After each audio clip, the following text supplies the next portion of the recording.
अस्सलाम वालेकुम जी। हालात विद नौशेरवान के साथ हाजिर हूँ और मेरे साथ मौजूद है सीनियर सहाफ़ी सईद चौधरी साहब। अस्सलाम वालेकुम सर। वालेकुम। कैसे हैं सर? ठीक है अल्हम्दुलिल्लाह। सर, हमारे एक सब्सक्राइबर हैं ज़िशान शहजाद साहब। उन्होंने आपसे सवाल किया है, बड़ा अहम सवाल है। उन्होंने कहा सेनेट इलेक्शन भी हो जाएंगे, ज़िमनी इंतखाब भी हो जाएंगे, इन हाउस चेंज भी आ जाएगी, लेकिन नवाज शरीफ की नाअहली का क्या बनेगा? यार ये बड़ा अहम सवाल है, $1 मिलियन क्वेश्चन है ये। हाँ, ये बड़ा इसमें टेक्निकल कुछ चीज़ें हैं। हाँ, तो वो मैं आगे जाकर बयान कर देता हूँ। लेकिन मुझे खुशी इस बात की है कि जो आपके चाहने वाले हैं, आपको सुनने वाले हैं, बिल्कुल, वो बड़े बालक नज़र और मैच्योर लोग हैं। और बड़ा ये एक संजीदा सवाल है। हाँ जी, इसका आइन और कानून के तनाज़ुर में हाँ जी, मुफस्सल जवाब देंगे हम। बिल्कुल। कोई और सवाल है तो पहले पूछ लें। इसको आज हम बिल्कुल मेरे पास और सवाल भी हैं, लेकिन जैसे आपने बात की कि हमारे सब्सक्राइबर्स बड़े अच्छे सवाल उठाते हैं, इस तरह और भी कई सब्सक्राइबर्स हैं जो बड़े अच्छे अच्छे सवाल उठाते हैं, लेकिन बाज़ औक़ात टाइम की कमी की वजह से हम उनको शामिल नहीं कर पाते। यार एक बात मैंने कहनी थी। जी जी। वो बाज़ का मैं देखता हूँ कमेंट्स, तो वो गालियाँ और वो अजीबो गरीब चीज़ें हमें नहीं दे रहे होते। हाँ, वो हमारी बात को आगे बढ़ा दे रहे होते गाली के अंदाज में। बिल्कुल। तो वो मैं रिक्वेस्ट करूंगा यार, उसको ना लाइक करते वक्त थोड़ा सा दिल कहता है कि यार, दिल करता है कि लाइक करें उसको। हाँ, लेकिन क्योंकि वो लैंग्वेज ऐसे इस्तेमाल कर जाते हैं कि फिर वो ना अजीब सा एक, हाँ, तो वो उनसे रिक्वेस्ट ये मेरी है कि जरा वो गाली शाली से गुरेज करें, इस तरह के सवाल उठाएं उन पे। अल्हम्दुलिल्लाह हमें अब तक गाली नहीं पड़ी। हाँ जी, गाली वो किसी और को ही देते हैं, बिल्कुल, लेकिन वो थोड़ा सा एहतियात कर लिया। ठीक है भैया। सर, दूसरा अहम मामला ये है कि कल मौलाना फजलुर रहमान साहब ने नवाज शरीफ साहब को फ़ोन किया और बड़ी परेशानी का इजहार किया उन्होंने। यार वो परेशानी का वो खबर जो चल रही है ना मार्केट में, हाँ जी, वो परेशान है कि जनाब उसके तो कान पे जूं भी नहीं रिंग रही इमरान खान के। हाँ, ये बात नहीं है। राब्ता हुआ है, मैंने अपने सोर्सेज चेक किया है। हाँ, तो ये कोई इस तरह बात नहीं है जैसे कह रहे हैं आप कि वो परेशान हैं। और परेशान नहीं है, अगर नहीं है तो फिर वो तर्जमानों को रोजाना ये क्यों कहते हैं कि इनको जनाब काम उठा कर रखें, इनकी माजी की चीज़ें निकालें और उस पर बहस करते रहे। वो दीगर भी कई मामला उसमें थे।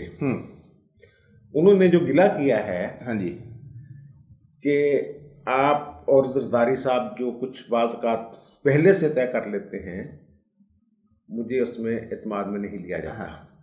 मुझे बाद में पता चलता है और बाद में मेरे साथ बात की जाती है। पहले आप दोनों आपस में तय कर लेते हो, फिर मुझे बताया जाता है। तो वो उन्होंने उनको यकीन दहानी करवाई कि ऐसी बात नहीं, बाज़ का राब्ता हो जाता है। जैसे आपके साथ अब राब्ता हुआ, हम कुछ बातें तय कर लें, तो ज़ाहिर है जरदारी साहब को बाद में बताना है ना। बिल्कुल। तो ऐसी बातें। और एक बात जो ये है कि कल एक दोस्त ने सवाल भी पूछा हुआ था, पीपल्स पार्टी की हुकूमत आ रही है ये, हाँ जी, इस हवाले से भी कुछ जो सोशल मीडिया पे खबरें आ रही थी, इस हवाले से मेरे ज़राए ने बताया कि वो बातें चल रही हैं। और इस हवाले से बात हुई है मौलाना साहब की और नवाज शरीफ की। अच्छा। तो वो ये कहा गया कि अभी तो फैसला ही नहीं हुआ कि किसकी हुकूमत बननी है, किसकी नहीं बननी। और ये भी फैसला नहीं हुआ कि इमरान खान की हुकूमत गिराने के बाद किसी ने हुकूमत बनानी भी है या नए इलेक्शन तक बात चली जाएगी। इलेक्ट ही ना करें, अगर कोई इलेक्ट करें तो वो अभी ये तय होना बाकी है कि वो बजट से घबरा रहे हैं। जून का जो बजट है ना, उससे सारी जमातें करनी कतरा रही हैं। और ख्याल ये है कि अगर ये कामयाब हो जाते हैं तरीके एतमाद लाने में और वो गिरा लेते हैं हुकूमत इमरान खान की, तो फिर ये बजट से पहले ना कोशिश ये करेंगे कि नए इलेक्शन में ही जाएं। अच्छा, इस तरह की बातें हैं। तो वो तसल्ली दी है उन्होंने कि मौलाना साहब आप प्रेसिडेंट हैं, आपसे मुशावरत जो है वो फाइनल नहीं होती, जो हम दोनों बात करते हैं। फाइनल करने से पहले तमाम जो पीडीएम के सरबराह हैं मुख्तलिफ जमातों के, उनको एतमाद में लेने के बाद ही फैसला होगा। आप वो ऐसे ना सोचें कि शायद हम दोनों कुछ फैसला कर लेते और आपको उससे बाहर पास नहीं करते। बिल्कुल ठीक है सर। आपने कहा ना कि बजट से डर रहे हैं, तो बजट से पहले तो नए इंतखाबात वाला सीन मुमकिन नहीं है यार। वो निगरान हुकूमत बना देगी या निगरान हुकूमत वाली ऑप्शन में निगरान हुकूमत आएगी, वो एक बजट दे देगी, ठीक है, ऑर्डिनेंस के जरिए। फिर उसको ये अप्रूव कर देंगे या उसको चेंज कर देंगे, तब्दील कर देंगे। क्योंकि इस वक्त जो बेड़ा गर्क है ना, हाँ जी, मईशत का तो उसका तो फिर कोई भी हाथ डालने के लिए सर कोई इस पोजीशन में नहीं है। ठीक है सर, दूसरा अहम इशू ये है, हज़ारा बरादरी पिछले 4 दिन से एहतजाज कर रही है और एक मुतालबा है कि वज़ीर आज़म साहब आ जाएं, हम एहतजाज खत्म कर देते हैं। यार वो पहले भी उन्होंने ऐसे मुजाहरे किए थे, तो उन्होंने वो मुतालबा उनका ऐसा होता है, हाँ जी, उनके साथ ज़्यादती बड़ी हो रही है, बिल्कुल हज़ारा वालों के साथ, बिल्कुल, और उनकी मखसूस नस्ल है, मखसूस उनका मसलक है, हाँ जी, तो वो दूर से पता चल जाता है ये हज़ारा वाले हैं। और जो हमारे वज़ीर आज़म साहब हैं, हाँ जी, जैसे वो नहीं थे उनके पीर जरदारी साहब के, हाँ जी, रूहानी, बिल्कुल, जो रहनुमा थे, बिल्कुल, वो उन्हें कह देते समुद्र के किनारे, समुद्र के पास चले जाएं, हाँ, फिर वो कराची जाके बैठ जाते थे, फिर वो कहते थे आप पहाड़ियों में चले जाएं, तो वो इस्लामाबाद आ जाते थे। तो जो मुश्किल वक्त आता था उसको टालने के लिए वो मुख्तलिफ किस्म के। अब हम पहले भी बात कर रहे थे, आपने उसको मजाक में लिया था, ये जनातों वगैरह में नहीं जाते। हाँ जी, कल आपने, हाँ, आपने उसको मजाक में लिया था, बाद में मेरा मजाक उड़ा रहे थे कि आप ऐसे ही बात कर देते हैं।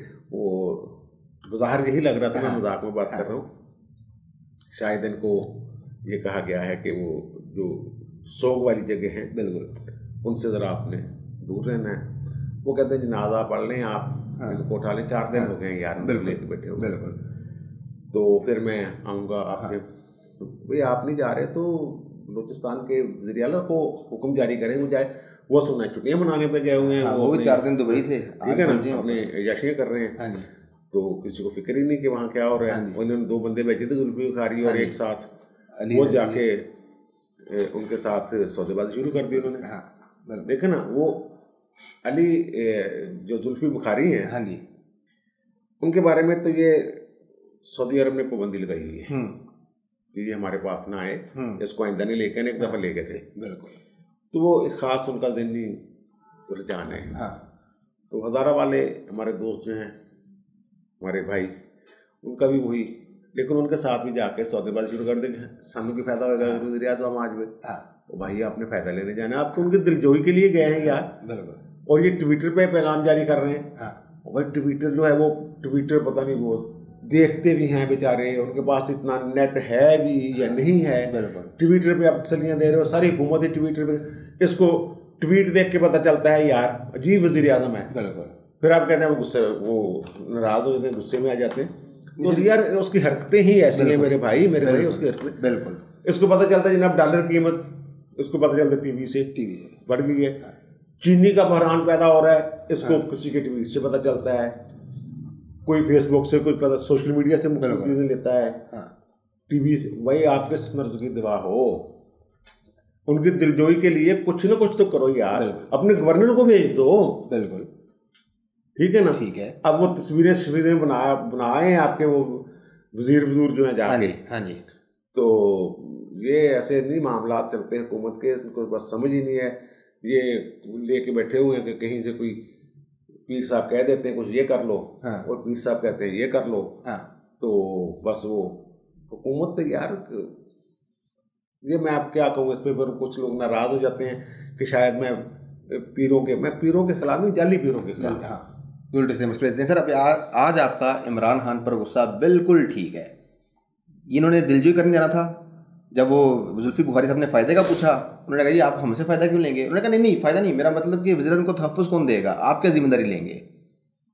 अजीब तहफ़्फ़ुज़ देंगे वज़ीर आज़म को, तहफ़्फ़ुज़ की वो इतनी उसके साथ सिक्योरिटी होती है। हाँ, तो वहाँ जाना है यार, उनको कह देंगे ना। हाँ, वो तो इंतज़ामिया का काम है ना, ठीक है, इंतज़ामिया ने कैसे वज़ीर आज़म को वो तहफ़्फ़ुज़ देना है और क्या करना है, कैसे कितने लोग आके मिलेंगे, हो सकता है वो कोयटा में वज़ीर आला हाउस में या गवर्नर हाउस में मुलाकात कर ले, वहाँ वो आ जाए। हाँ सर, वो करनी नहीं मुलाकात है, क्योंकि वो ठीक है ना, तो वहाँ जाके वो उनके पास वो जो मैयतें पड़ी हुई हैं वहाँ तो बैठ के ना उन्हें वो मुज़ाकरात जैसे भी होने हैं, या कम से कम ट्वीट कर यार इस हवाले से पीपल्स पार्टी वाले जो है ना, उनकी तारीफ करना बनती है। वो उनके जो थे ना, जिनको वो बुलाते थे, कहते थे आए, ले जाते थे, दिलजोई करने ये पहुँचते थे, क्योंकि उन्होंने अपनी बहुत शहादतें देखी हुई हैं अपनी जमात में। पीपल्स पार्टी ने अपनी हुकूमत भी ख़त्म कर दी। हाँ वो ठीक हो गया सर। अब ज़रा वो बताएं इमरान खान नवाज शरीफ साहब की नाअहली वाला मामला। यार इसमें ना उसकी नाअहली ख़त्म हो सकती है, उनको एक तो ही ना सज़ा रेफरेंसेस में, हाँ जी, 2 में, हाँ जी, उसमें उनको उन्होंने नहल किया है साथ। वो तो अपीलें चल रही हैं, अगर अपीलें मंजूर हो जाती हैं नवाज शरीफ की, वो नहली तो ख़त्म हो जाती है। अब रह गए एक केस मेन, अगर यानी कि कोई खुद मुख्तार अदलिया हो, उनके मुकदमात में जो मेरी मुख्तलिफ कानूनी माहिरीन से बात हुई है, होती रहती है इस हवाले से, इनके वो एक दर्शद मल्क वाला है, उसमें तो कुछ जान ही खत्म हो गई हुई है। हाँ जी। दूसरा जो है बशीर, वो बशीर साहब थे जज, उनका जो था फैसला, तो उसमें भी वो इनकी, आपको याद होगा शुरू में ही वो फैसला मुअत्तल कर दिया था इस्लामाबाद हाई कोर्ट ने, और उसमें बेल होगी, बाहर है वो। तो दोनों केसों में बज़ाहिर जान नहीं है। ये तो हो गया ना कि अपील मंजूर होगी तो वो उनकी, लेकिन एक केस है जो पनामा केस था, जो जस्टिस आसिफ सईद खुस्सा के सरबराही में बेंच ने इनको नहल किया था। वो था 62(1)(f) के तहत आइन के आर्टिकल। हाँ जी। तो उसमें ये लिखा हुआ है कि जो सादक, और सादा लफ्जों में यह है कि सादक और अमीन ना हो, लेकिन वो यानी 62(1)(f) जो है वो है कि वो दियानतदार और इमानतदार हो, तो उसको हमने सादक और अमीन कह दिया होगा उर्फ आम में। ठीक है। तो सादक और अमीन की ज़ात तो हज़रत मोहम्मद सल्लल्लाहु अलैहि वसल्लम उन्हीं की है, लेकिन वो दियानतदार हो, ईमानतदार हो, ये दो तीन चीज़ें, फासिक ना हो और ज़हनी तौर पे कोई मजबूर ना हो, इस तरह का है। उसमें इन्होंने नहल करार दे दिया था। अब वो जो आर्टिकल है ना 62(1)(f), हाँ जी, उसमें ये तय नहीं है कि कितनी देर तक नाअहल रहना है, उसको दायमी कहा जाता है। उसके बाद इस पर तशरीह भी एक सुप्रीम कोर्ट ने की थी 62(1)(f) की। साकिब निसार साहब की सरबराही में 5 रुकनी बेंच था। हाँ जी। तो वो मामला गया था, नोटिस किए थे नवाज शरीफ को भी उन्होंने, नवाज शरीफ ने वो उसमें फरीक बनने से इनकार कर दिया, तो मैं नहीं, तो उसमें भी उन्होंने कहा कि दायमी ही है। 5 जजों ने ये फैसला दिया था। अब अगर इनकी अक्सरियत आ जाती है तो ये आइन में तरमीम कर सकते हैं। एक तो यानी सारी जमातें मिल जाएं, पीडीएम में अगर आज 2 इनको मिल जाती है 62(1)(f) में तरमीम कर लेंगे। इससे मुराद 5 साल नहली, उसमें मुद्दत नहीं है। ठीक है। जैसे कि पहले जो तौहीन अदालत थी ना, हाँ जी, इसमें कोई सजा मुकर्रर नहीं थी, इसमें कोई मुद्दत मुकर्रर नहीं थी। आपको याद होगा यूसुफ रज़ा गिलानी नहल हुए थे तौहीन अदालत में, तो वो दायमी थी।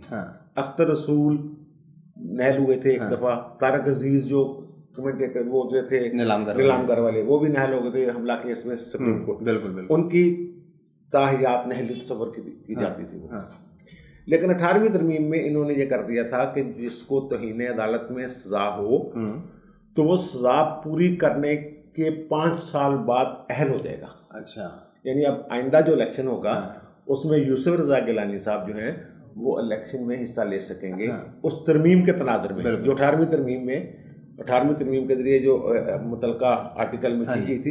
इसी तरह 62(1)(f) में भी हो सकती है। जो एक है आइन की बात, जैसे वो आपको याद होगा 3 दफ़ा वज़ीर आज़म बनने पे पाबंदी थी, जो 2 दफ़ा बनी थी, तो उसमें भी कानून में तरमीम करके वो डिमोलिश, वो कानून ही ख़त्म कर दिया था इन्होंने। तीसरी वो पाबंदी से बंदी इन्होंने हटा दी। एक तो ये कानूनी पोजीशन। दूसरा ये जो है ना, आपको याद होगा कि इफ्तिखार चीमा साहब थे MNA गुजरांवाला के, बिल्कुल, उनको भी नहल करार दिया था असासे छुपाने के जुर्म में। उन्होंने अपनी बीवी के असासे जो हैं वो डिक्लेयर नहीं किए थे, तो उनको नहल कर दिया गया था। लेकिन उन्होंने अगला इलेक्शन लड़ा था। वो एक टेक्निकल छोटा सा मसला है।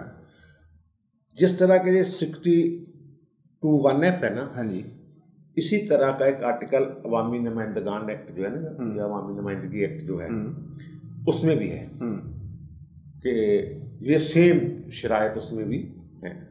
उनको उन्होंने नहल किया था उस एक्ट के तहत, कानून के तहत, अवामी नुमाइंदों का जो कानून है, हाँ जी, हाँ जी, उसके तहत नहल किया था।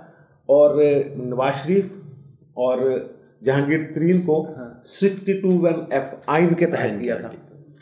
अब इफ्तिखार चीमा साहब जो थे उससे मुराद ये थी जो एक्ट के तहत होता है, हाँ जी, आइन के तहत। हाँ, उसके तहत ये होता है कि वो जो पहला इलेक्शन होता है वो कलअदम हो जाता है उसका, और दोबारा इलेक्शन में हिस्सा ले सकता है। सिर्फ एक इलेक्शन के लिए नहल होता है, बिल्कुल, और दोबारा इलेक्शन में हिस्सा ले सकता है। ठीक है।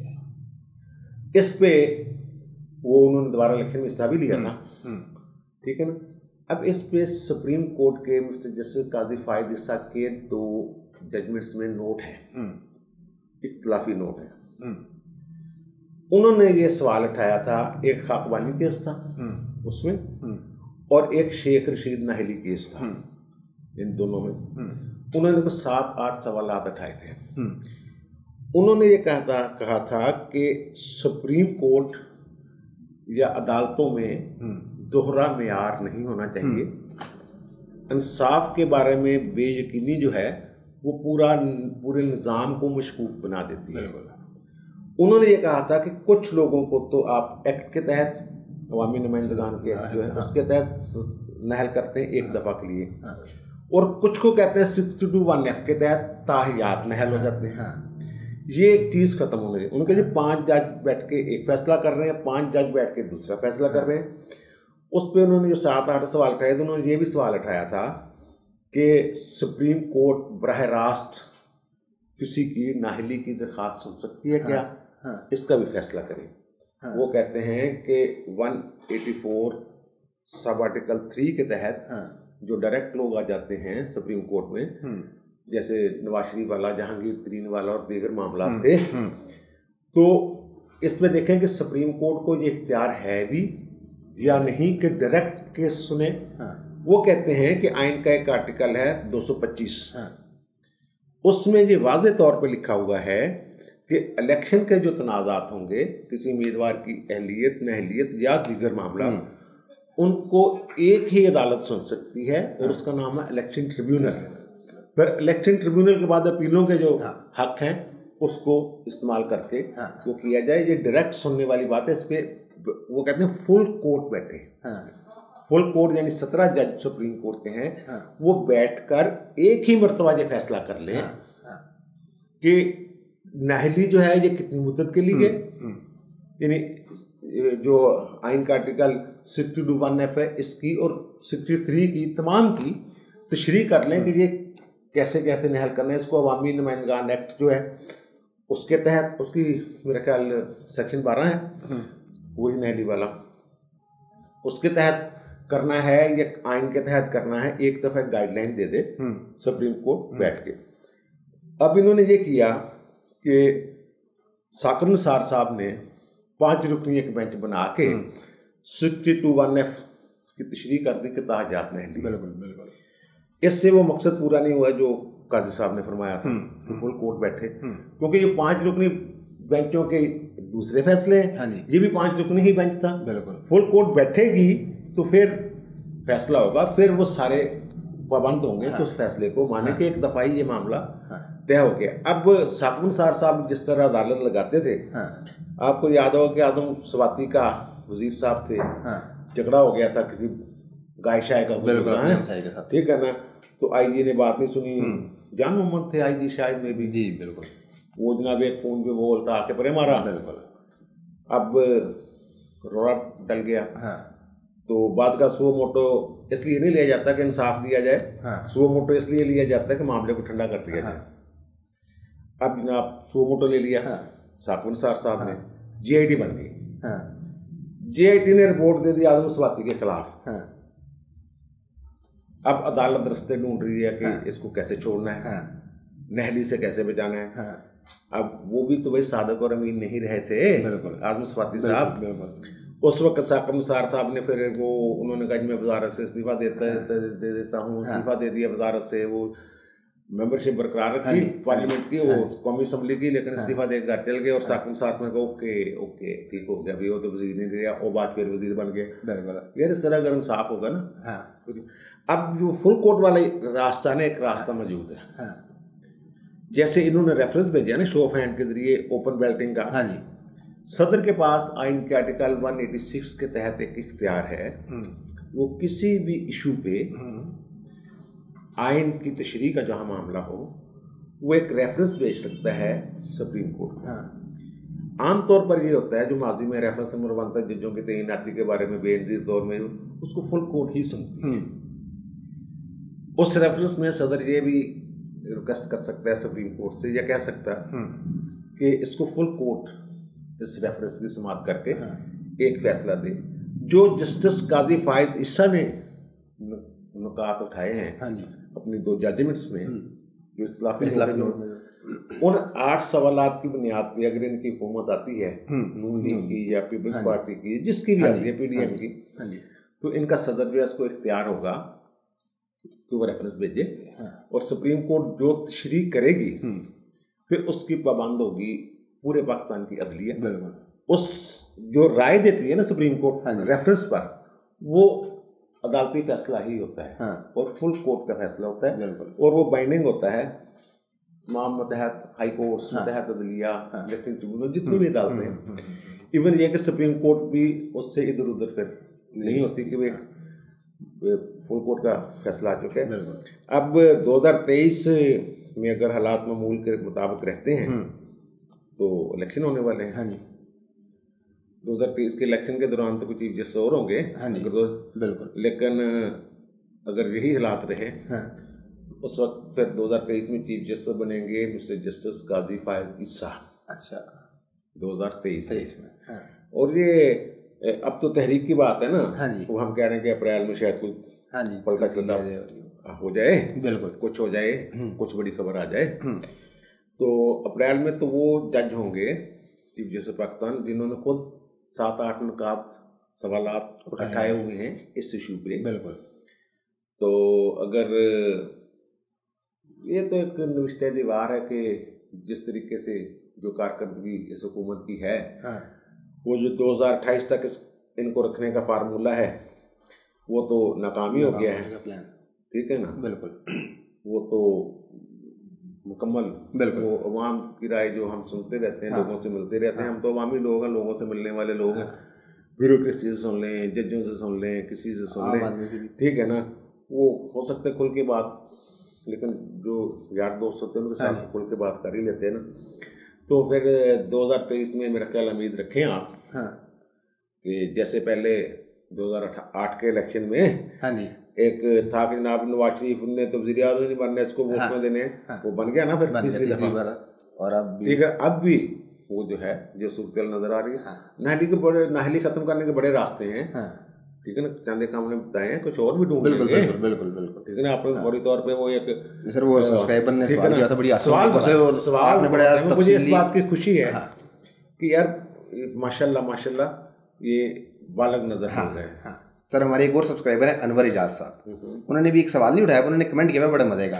उन्होंने कहा इमरान खान साहब की कारकर्दगी ये है कि अगर इनको जापान का वज़ीर-ए-आज़म लगा दिया जाए तो ये वहाँ की मौशियत तबाह करके सारा मलबा डाल देंगे वो हिरोशिमा वाले एटम बम पे।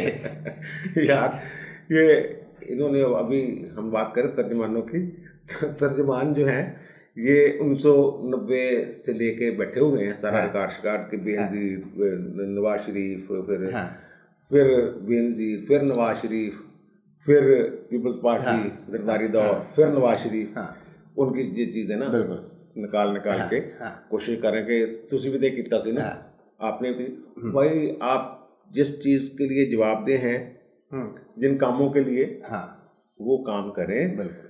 ये सौदा नहीं बिकना, कहीं ना ये सौदा बिकता है शुरू में 6, 7, 8 माह। बिल्कुल, अगर आप पटरी पे डाल दें उसको, मैशियत को या दीगर हालात को, ठीक है ना, दीगर मामलात को, तो फिर तो हम कहेंगे यार चलो इसने चढ़ा दिया मामला। इन्होंने तो एक काम भी अल्हम्दुलिल्लाह ऐसा नहीं किया। ठीक है ना। अब वो कुते कश्मीर की जो बात हो रही है, वो बड़ी बातें चल रही हैं कि इसको पहले ही पता था कि ये हो जाना है, इनकी मर्जी से हुआ है सारा कुछ। और चीफ ऑफ आर्मी स्टाफ को जनाब पेंटागन में रेड कारपेटेड वो प्रोटोकॉल दिया गया। ठीक है ना। तो वज़ीर आज़म को वहाँ पर उन्होंने करीब नहीं आने दिया हमारे को, पर इसको बस वो उससे ट्रंप से हाथ मिला के ही, ठीक है ना। वैसे सोहन लगता सी उथे है, हैंडसम सॉरी माफी चाहना, सोने ते और लोग भी ने हैंडसम कल्ले ही ने, ते बस वो हैंडसम दे विच ही रूहानियत तो पता नहीं को लेके गया, क्योंकि वापस आके जनाब इन्होंने जिक्र भी किया था अपनी मुर्शिद का, ठीक है ना, कि वहाँ जब अक़वामी मुत्तहिदा में गए थे तो वहाँ वापस आए थे तो तकरीर करके उन्होंने कहा ऐसे लगा जैसे वर्ल्ड कप जीत के आ गए और सौदा कश्मीर का करके आ गए थे। यार ये वर्ल्ड कप जीता है। एक यार इसको काम आता था क्रिकेट खेलना, उसको अभी बेड़ा गर्क न्यूजीलैंड में क्या हो रहा है। और जो वो था जो नूरा कुश्ती करता था, बैटिंग शैटिंग और पोलियां गेंदा करवाते जैसे छक्का मार देता सी थे बागे जना चे। हाँ जी, तो वो उसके दौर में नवाज शरीफ की बात कर रहा हूँ मैं, ठीक है ना।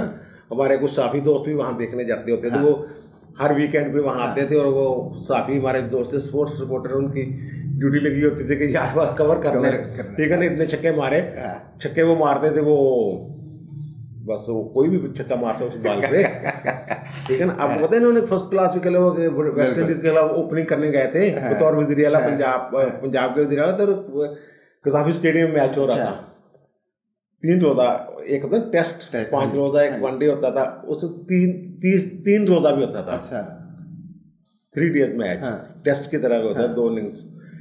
तो उसमें गए थे ये बैटशेट मार के, और मुझे तो ये लग रहा है कि पहली गेंद पे आउट हो गए थे लेकिन कोई कह रहा था कि शायद पहले ओवर में आउट हुए थे, लेकिन ये गए थे पैड बांध के। ओके, हाँ, वो ये खेलने। हाँ, इसकी मैं तस्वीरें ढूंढ के निकालता हूँ कहीं से, नहीं वो मिल जाएंगी। अगर देखेंगे कोई इन्होंने वो पैड शैड बांध के जो किया था, तो वो बस। सर कुछ सवाल मेरे पास और भी थे, लेकिन टाइम काफ़ी हो गया है, तो मैं बाकी सवाल कल पे छोड़ता हूँ। आज वाला एक सवाल है, वो भावलपुर चिड़ियाघर में 7 हिरन मर गए जहरीला खाना खाने से। यार ये देखे ना, अभी हमने क्रिकेट की बात की है, इसको क्रिकेट आती थी, क्रिकेट का बेड़ा गर्क कर दिया। तो आपको पता है शिकारी भी रहे। बिल्कुल, एक इनकी डॉक्यूमेंट्री थी, मेरा ख्याल कि ऑस्ट्रेलिया में बनी थी। अब मैं माफ़ी चाहता हूँ अगर भूल जाए, तो कल हम एग्जैक्ट बता देंगे।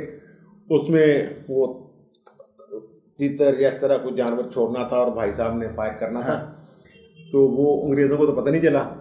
वो तीतर किसी ने, जो भी जानवर मुर्गाती जो भी छोड़ी किसी ने, तो वो अभी ये रेडी नहीं हुए थे। तो इन्होंने मोटी सी गाली निकाल दी थी वहाँ पे और वो अंग्रेज़ों को तो पता नहीं चला क्या हो गया, और वो गाली आने चली गई थी। जब वो एडिट नहीं हो सकी थी, वो उसी तरह ऑन। तो यार ये तो जानवरों के साथ जो शिकार करते हैं ना, वो जानवरों से प्यार करने वाले भी होते हैं, इन्होंने कुत्ते रखे हुए हैं, सारे जानवरों से प्यार भी करते हैं, शिकार उनका शौक होगा। अब ये यार जो चिड़ियाघरों में तो शिकार ना खेलें यार, उनकी वो बेज़बान जानवर है, उनका ख्याल रखें। तो इससे माजी में भी तो होता था ना, एक आध को भी रीछ या बंदर को बीमार हो जाता था तो हम यार शोर मचा देते होते थे। बिल्कुल, अखबारों में वो सूजी जो थी हथनी चिड़ियाघर में, उसका कितना शोर मचाया था हमने। अब वो जो थे कावन हाथी इस्लामाबाद वाला, वो नहीं यार, वो इवन यार चिड़ियाघर के लिए नोटिस लेना पड़ रहा है हाई कोर्ट को यार। और यहाँ लाहौर वाले चिड़ियाघर में जाकर देख लें, कितने जानवर जो मर गए हैं, उनकी जगह दोबारा आते ही नहीं है। वो जो आपका एक वो सफारी पार्क है, सफारी पार्क, हाँ जी, वहाँ भी ये रायमंड वाली साइड, वो वहाँ भी यही हाल है। तो भाई ये कोई काम, कोई एक काम तो कर लेंगे। मेरे ख्याल फिर महविश हयात ठीक मैदान में ही है। नहीं, वो गलत कह रही है, वो महविश हयात का मैंने देखा है, आपने मुझे दिखाया है कि वो कह रही है कि चिड़ियाघर बंद कर दे। चिड़ियाघर क्यों बंद कर दे? इनको पकड़े यार, जो उनको जानवर रखते हैं, जो जिम्मेदार है उनकी हिफाजत के, उनकी सेहत के, उनकी खुराक के, उनको पकड़े। इमरान खान साहब तो इंसानों की जो ये हज़ारा वाले हैं, उनकी कोई फिक्र नहीं इनको, जानवर तो फिर पीछे रह गए यार। वो पीर साहब शायद कह दें, हो सकता है पीर साहब कह दें जानवरों का ख्याल रखे, अगर दवामा लिया कर जानवरों दिया, कुछ पीर कह देते हैं ना, कामानी चूरी पाया करो, ठीक है ना। तो कुत्तों साइड दिल जाके हमारा कुत्तों खाना खिलाया करो, कई पीर ऐसे हैं, ठीक है। चले उम्मीद हो सकता है ऐसी कोई अल्लाह करे पीर के दिल में आ जाए ये बात, या हमारी वीडियो पीर साहब सुन लें, और पीर साहब पता नहीं सुनेंगे कि नहीं सुनेंगे, लेकिन किसी तरीके से बात पीर साहब के दिल में जो बैठ आ गई कि यार जानवरों का ख्याल रखा करो, बेज़बान होंगे ने, बदवावां भी दिंदे ने, दवावां भी दिंदे ने, ते फिर मामला तो सबसे बेहतर हो जाए। चले उम्मीद है ऐसा हो। आपने सुन ली चौधरी साहब की राय तमाम मामलात पर। आपकी क्या राय है कमेंट्स में ज़रूर बताइएगा। आपसे मुलाकात होगी अगली वीडियो में, तब तक के लिए अल्लाह हाफ़िज़।